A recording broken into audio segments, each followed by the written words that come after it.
जहाँ डाल डाल पर सोने की चिड़िया करती है बसेरा, वो भारत देश है। दोस्तों नमस्कार, वरुण आईएएस में आप लोगों का स्वागत है। आज हम लोग जो प्रश्न पढ़ेंगे इसका संबंध रुपया पैसा पर आधारित है। यानी कि विगत क्लास में आप लोग ये प्रश्न पढ़ चुके हैं।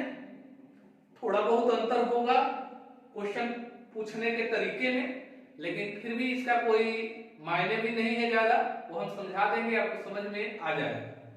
इस वीडियो के माध्यम से हम आप लोगों को यही बताएंगे कि रुपया और पैसा से संबंधित दो तरीके के जो प्रश्न आते हैं, वे दोनों तरीके के प्रश्न कौन कौन होते हैं। तो हम इस वीडियो में दो ही मात्र प्रश्न पढ़ाएंगे, लेकिन दोनों को क्लेरिफाई कर देंगे पूरा, ताकि कोई कंफ्यूजन अभी भी हो, वो कंफ्यूजन आपका दूर हो जाएगा। ठीक है, तो आइए हम लोग शुरुआत करते हैं। लिखा हुआ है कि एक थैली में 1 रुपया 50 पैसे तथा 25 पैसे के सिक्के हैं। ठीक है, 50 पैसे के, देखिएगा ये 50 पैसे फुल स्टॉप है। ठीक है, 50 पैसे के सिक्कों की संख्या 25 पैसे के सिक्कों की संख्या से दुगुनी तथा 1 रुपये के सिक्कों की संख्या से चौगुनी है। अब देखिए यहाँ अनुपात नहीं दिया है, सिक्कों की संख्या का अनुपात डायरेक्ट नहीं दिया है कि 2:3:4, यहाँ वो नहीं दिया गया, आपको अनुपात निकालना है। तो फिर भी कोई टेंशन नहीं है, आगे बढ़िए।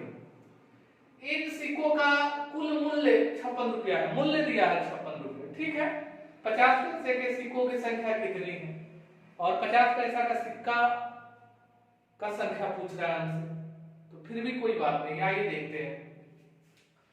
एक जगह लिखेंगे रुपया, फिर लिखेंगे पैसा और फिर लिखेंगे, हो गया जी। 1 रुपया है, ये है 50 पैसा, ये है 25।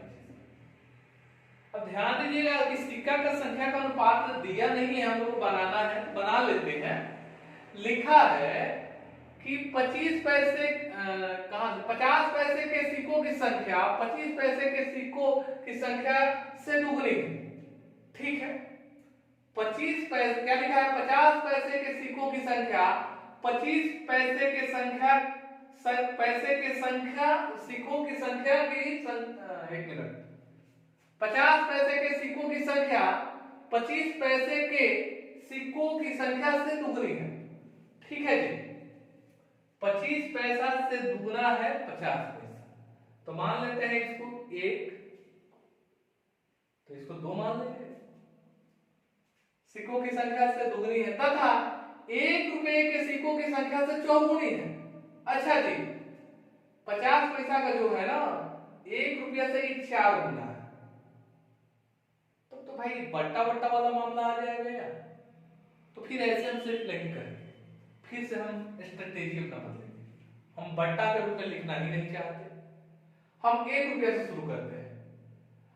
लिखा है ना दुगनी है तथा 1 रुपये के सिक्कों की संख्या से चौगुनी है। 1 रुपया के सिक्कों की संख्या से चौगुनी है कौन, 50 पैसा वाला। तो मान लेते हैं 1 रुपया का सिक्का एगो होगा, तो ये चौगुनी होगा, 4 होगा। फिर अब पहला वाला लाइन पढ़ लेते हैं। 50 पैसे के सिक्कों की संख्या 25 पैसे के सिक्कों की संख्या से दुगनी है। अच्छा जी, 50 पैसा वाला ना 25 पैसा वाला से दुगना, कितना है, दुगना है। ठीक है, कोई बात नहीं है। अच्छा, 4 रुपया को दुगना बात एक आधा हो जाए कितना, 2 हो गया ना। हालांकि भोजपुरी भाषी है तो भोजपुरी शब्द आएगा ही। ठीक है, तो इसका कोई ये नहीं है, आप लोग लीजिएगा नहीं। ठीक है, अब देखिए ये 1 रुपया है, सॉरी 1 रुपया नहीं है, 1:4:2। एक किसका अनुपात है जी, तो सिक्कों की संख्या का अनुपात है। हमको यहाँ दिया है मूल्य ना बाबू, 56 रुपया दिया है, कोई बात नहीं, यहाँ 56 रुपया हम लिख दिए हैं। तो इसको भी रुपया वाला फॉर्मेट में लाते हैं, गुना करते हैं, 1 1 में 1, 5 20 250 25 दूनी 50। देखिए ये पैसा में है तो इसको रुपया में बदल लीजिए, 100 से भाग दे दिए तो 2 अंक के बाद डेसिमल आ गया। इसमें भी 100 से भाग दिए तो 2 अंक के बाद डेसिमल आ गया। 100 से क्यों भाग दिए जी? क्योंकि 1 रुपये में 100 पैसा होता है, इसलिए रुपये में कन्वर्ट करने के लिए। अब यहाँ देखिए तो 2.00 इसका मतलब क्या है? 2 रुपया है, क्योंकि दशमलव लिखे कितना भी जीरो लगाइए उससे क्या फर्क पड़ता है? समझ में आ गया बात? तो 1 रुपया, 2 रुपया, 3 रुपया, 50 पैसे 3.5 रुपया, यानी कि 56 जो है ना वो 3.5 हिस्सा के बराबर है। कितना हिस्सा के बराबर है? 3.5। और देखिए अब आपको क्या निकालना है? 50 पैसे के सिक्कों की संख्या कितनी है? 50 पैसा का संख्या सिक्कों की संख्या कितनी है? तो भाई ये तो मूल्य का अनुपात है ना, सिक्का का तो अनुपात ये है। तो 50 पैसा वाला का कितना है? 4 है, तो गुने 4 कीजिए। ठीक है, कोई बात नहीं। अब देखिए 3.5 के पहाड़ा 3.5 दूनी 7 होता है। 3.5 दूनी 7, 3.5 रुपया, 3.5 रुपया कितना होगा? 7 रुपया होगा ना। 7 के पहाड़ा में क्या जाएगा ना? 7 बटे 56। इसका मतलब है 8 दूनी के 16 मरतबे ही कट गए, 16 मरतबे कट गए। ये तरीका है। आप डेसिमल हटाइएगा, यहाँ जीरो बढ़ाइएगा, चाहे यहाँ जीरो बढ़ाइएगा, काटिएगा, वही बात होगा। हम क्या किए?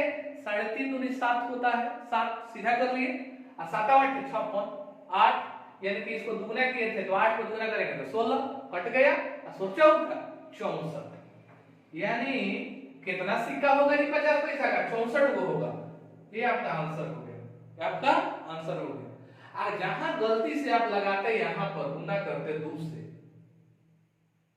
तो क्या आ जाता? वो डायरेक्ट मूल्य आ जाता। क्या था? डायरेक्ट मूल्य आ जाता। अच्छा 64 वो 50 का शाही रहेगा, 64 वो 50 पैसा का सिक्का रहेगा तो कितना रुपया? 32 रुपया हुआ ना। अब डायरेक्ट यहाँ कीजिएगा, अगर निकालते एक हिस्सा बराबर 16 तो 2 हिस्सा बराबर 32 होता कि नहीं? तो डायरेक्ट यहाँ मूल्य आ जाता। देखिए वो मूल्य यहाँ ताक रहा, जहां थोड़ा सा गलती करते तो यहाँ आपको आंसर आ जाता। ठीक है, तो बाबू ऑप्शन को बड़ा मनोवैज्ञानिक तरीके से दिया जाता है, इसलिए हम बार बार कर रहे हैं कि जो आपसे पूछा जाए उसी अनुपात से गुना कीजिएगा, इधर उधर मत कीजिएगा, क्योंकि ऑप्शन तो दोनों रहता है। समझ गए ना? जैसे कि अभी आपको दिखा दिए 16 दूनी 32, तो यहाँ है ना, तो वही बात होता है। तो ये एक तरह का प्रश्न हो गया। अब दूसरे तरह का प्रश्न जो होता है उसको अब हम बोर्ड पर लिख रहे हैं और फिर अभी क्लेरिफाई कर दे रहे हैं। ठीक है, इस बात में, इस क्वेश्चन में ध्यान रखिएगा, ये हमारा संख्या का अनुपात है और ये हमारा मूल्य का अनुपात है ना। और यहाँ पर हमको क्या दिया था? संख्या का अनुपात दिया था, तो दिया नहीं था, हम बनाए हैं, तो मतलब दिया था, और मूल्य का अनुपात निकालना था। अब जो हम क्वेश्चन लिखेंगे वो मूल्य का अनुपात लिखेंगे और संख्या में कन्वर्ट करेंगे। ठीक है, तो देखिए दूसरा क्वेश्चन। हाँ, तो दूसरा प्रश्न आ गया जी बोर्ड पर, तो आइए देखते हैं इसको। लिखा हुआ है कि 1 रुपया 50 पैसे तथा 25 पैसे के 378 सिक्कों के मूल्यों का अनुपात 13:11:7 है। सिक्का का संख्या का अनुपात नहीं है, सिक्का का मूल्य का अनुपात है। भाई बातें अलग हो रही है ना, मूल्य का अनुपात है। ठीक है, इनमें से 50 पैसे के सिक्कों की संख्या कितनी है? तो कोई बात नहीं, बनाते हैं। एक जगह लिखते हैं रुपया, यहां लिखते हैं पैसे, यहां लिखते हैं पैसे। तो 1 रुपया 50 पैसा और 25 पैसा लिख दिए जी। अब हम क्या करेंगे जी? हमको क्या, कौन सा अनुपात दिया है? मूल्य का अनुपात। तो मूल्य का तो अनुपात हम लोग नीचे लिखते हैं 13:11,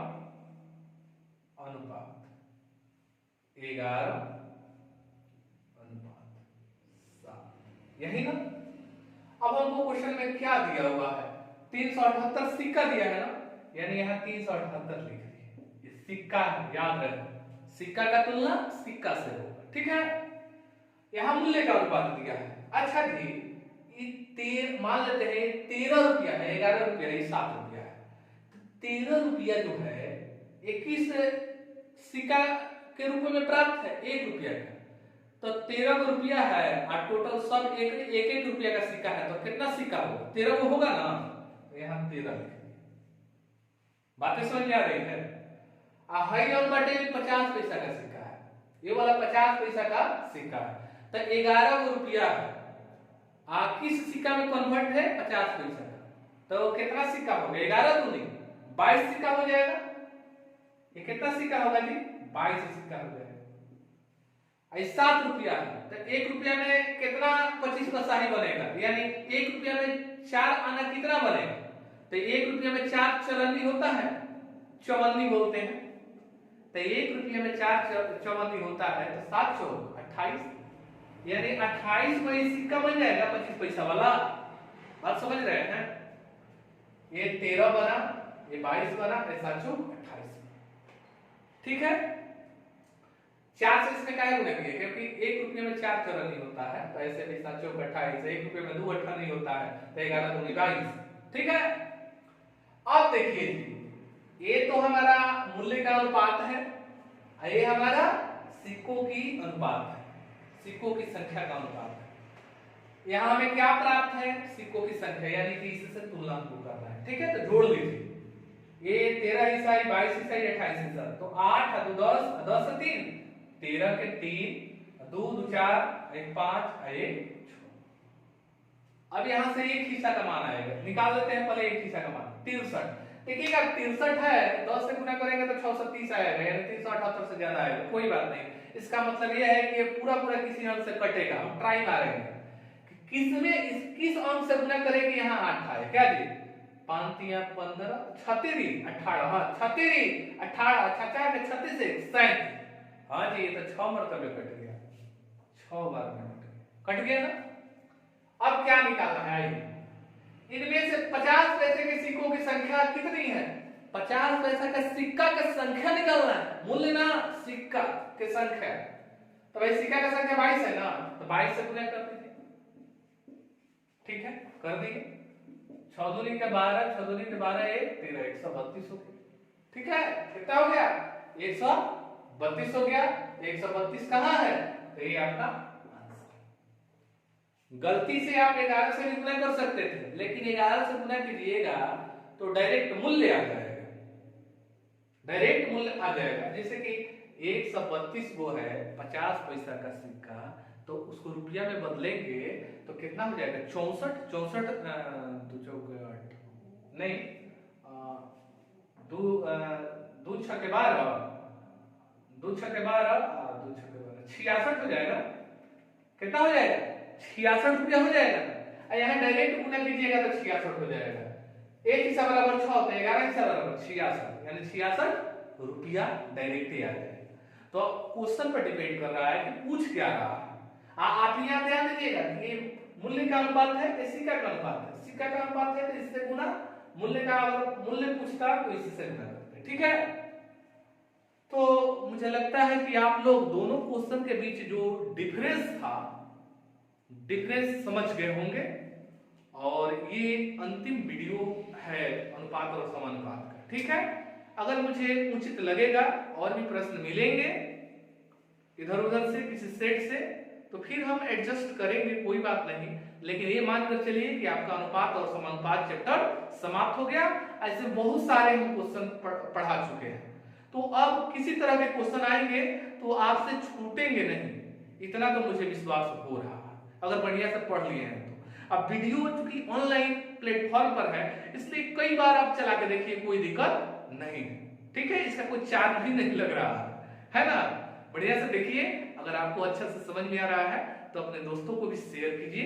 ठीक है, मेरा एक ही मकसद है कि मुझे भी YouTube चैनल पर, YouTube प्लेटफॉर्म पर लोग जाने। ठीक है, इसका एक ही उद्देश्य है।